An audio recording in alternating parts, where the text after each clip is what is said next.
Hello student, welcome to equator academy Dehradun. और फिर से मैं आप लोगों के लिए एक छोटा सा वीडियो लाया हूँ आपने के आने वाले अपर लोअर आर प्रीलिम्स और मेंस एग्जामिनेशन के पॉइंट ऑफ व्यू से। तो जैसे कि आप सामने देख रहे होंगे, आपका जो इस बार का वीडियो का जो सब्जेक्ट मैंने ले रखा है वो है आपका क्या 42nd अमेंडमेंट। जैसे कि आपको दिख रहा होगा, इंडियन कॉन्स्टिट्यूशन। इससे काफी क्वेश्चन जो है वो आपके एग्जाम में आते हैं।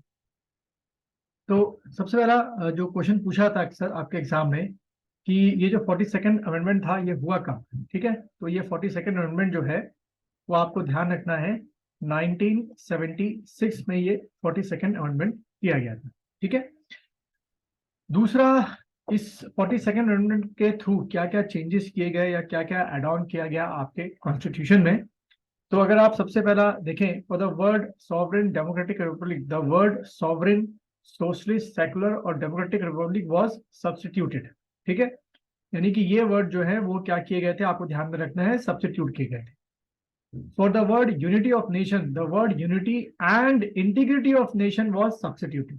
ठीक है, साथ ही साथ यूनिटी ऑफ नेशन को हटाकर आप कह सकते हो कि क्या लिखा गया। तो आप चार में से एक ऑप्शन होगा, टिक करके आइएगा, unity and integrity of nation was substituted. ठीक है, देन और क्या चेंज किए गए, सेवन शेड्यूल। जैसे कि हमारे टोटल कॉन्स्टिट्यूशन में कितने शेड्यूल है बच्चों, आपके 12 शेड्यूल है। ठीक है, तो 12 शेड्यूल में से जो सेवन शेड्यूल है, जिसमें हम लोग क्या पढ़ते हैं, लिस्ट पढ़ते हैं। आपको पता होना चाहिए, तीन तरीके की लिस्ट होती है। यूनियन लिस्ट हो गई आपकी, स्टेट लिस्ट हो गई और आपकी कॉन्करेंट लिस्ट हो गई। ठीक है, तीन तरीके की आपकी लिस्ट होती है। तीन तरीके की लिस्ट होती है, आप लोगों ने अब तक पढ़ लिया होगा, नहीं पढ़ा है तो उसको पढ़िए जाके। सबसे पहली जो लिस्ट होती है वो आपकी क्या होती है, यूनियन लिस्ट होती है। ठीक है, जो पहली लिस्ट आपकी होती है वो क्या होती है, यूनियन लिस्ट होती है। उसके बाद दूसरी लिस्ट जो होती है आपकी क्या होती है बच्चों, स्टेट लिस्ट होती है। और थर्ड जो आपकी लिस्ट होती है वो क्या होती है, कॉन्करेंट लिस्ट होती है। यूनियन लिस्ट में बच्चों जितने भी आपके सब्जेक्ट दे रखे हैं, ठीक है, जो कि हम हिंदी में अगर बोले विषय दे रखे हैं, उससे कानून बनाने का जो अधिकार है वो सिर्फ और सिर्फ किसको है, आपका सेंटर को है। ये ध्यान में रखिएगा। स्टेट लिस्ट में जितने भी आपके सब्जेक्ट यानी कि विषय दे रखे हैं, उसमें से कानून बनाने का जो अधिकार है वो सिर्फ और सिर्फ राज्य सरकारों का है। और कॉन्करेंट लिस्ट में जो आपके सब्जेक्ट दे रखे हैं बच्चों, उसमें जो कानून बनाने का अधिकार दे रखा है वो सिर्फ और सिर्फ किसको दे रखा है, आपको स्टेट और सेंटर को, दोनों को ही दे रखा है, यानी दोनों ही उसमें बना सकते हैं। तो देखिए यहाँ पर क्या लिखा हुआ है कि इस 42nd अमेंडमेंट से transfer 5 subjects from state list to concurrent list. यानी कि पहले जो ये पांचों सब्जेक्ट थे ये स्टेट लिस्ट में हुआ करते थे, जिससे सिर्फ राज्य ही क्या बनाया करते थे, कानून बनाया करते थे। बट अब इसको किसमें डाल दिया है, कॉन्करेंट में। यानी कि अब क्या हो गया है, एजुकेशन पे सेंटर भी कानून बना सकता है, स्टेट भी बना सकता है। फॉरेस्ट पे सेंटर भी स्टेट भी, रेट एंड मैनेजमेंट पे सेंटर स्टेट भी, protection of wild animal centre state, और एडमिनिस्ट्रेशन ऑफ जस्टिस में सेंटर और स्टेट।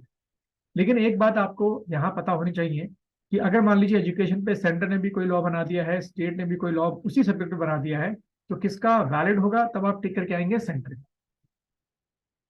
उसके बाद फिर आर्टिकल 51A जो कि 10 फंडामेंटल ड्यूटीज हैं वो आपकी जोड़ी गई ऑन द रिकमेंडेशन ऑफ स्वर्ण सिंह कमेटी। ये वो फंडामेंटल ड्यूटीज अब तो 11 है, जिनको आप मान करें या ना करें या आपके ऊपर है, ये कोर्ट आपसे इसको करवा नहीं सकता, ये आपको ध्यान में रखना है। उसके बाद अगर हम देखें, made president bound to advice of cabinet, cabinet जो बोलेगी प्रेसिडेंट को करना पड़ेगा। Allowed centre to deploy centre forces in state deal with the conflicting situation of law and order.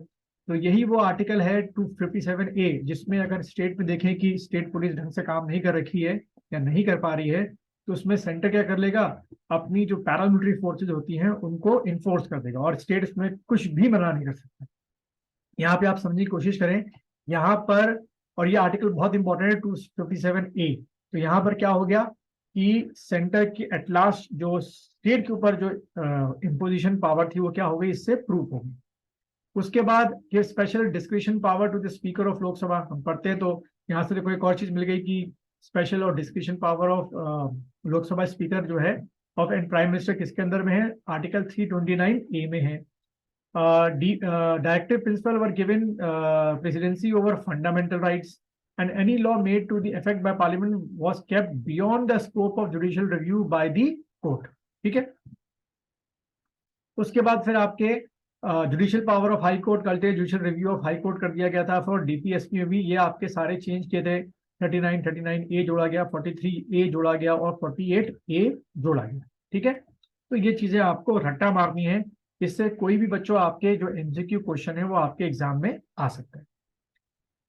तो उम्मीद है आपको ये छोटा सा लेक्चर पसंद आया होगा और आपकी तैयारी अपने आने वाले 18 जून ROE के लिए बहुत अच्छी चल रही होगी। और लगातार आप इसको तैयारी को अपनी को और बढ़ाते रहिए, कंपटीशन बहुत टफ है। एक रोज का अपना शेड्यूल बनाइए, और रोज का तो छोड़िए, आप हर 6-6 घंटे का अपना शेड्यूल बनाइए कि सुबह 6 बजे से लेकर आपने 12 बजे तक क्या पढ़ा, 12 से लेकर शाम के 6 तक क्या पढ़ा, और शाम के 6 से रात के 12 बजे तक आपने क्या पढ़ा, पहले से लिख के रखो, टारगेट को पूरा करने की कोशिश करो और अपने पद पे चलते रहो।